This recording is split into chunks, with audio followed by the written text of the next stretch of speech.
श्री स्वामी समर्थ महाराज प्रसन्न. मी श्री अतुल समर्थ, एक सामान्य स्वामीसेवक आणि दत्तभक्त.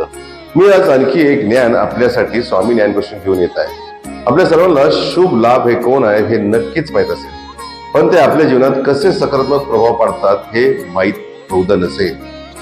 हे कदाचित आपणास माहीत असेल, पण आपल्यात आणखी एक ज्ञानाची भर. हळद कुंकू लिहून शुभलाभ प्रस्थापित होत नाही.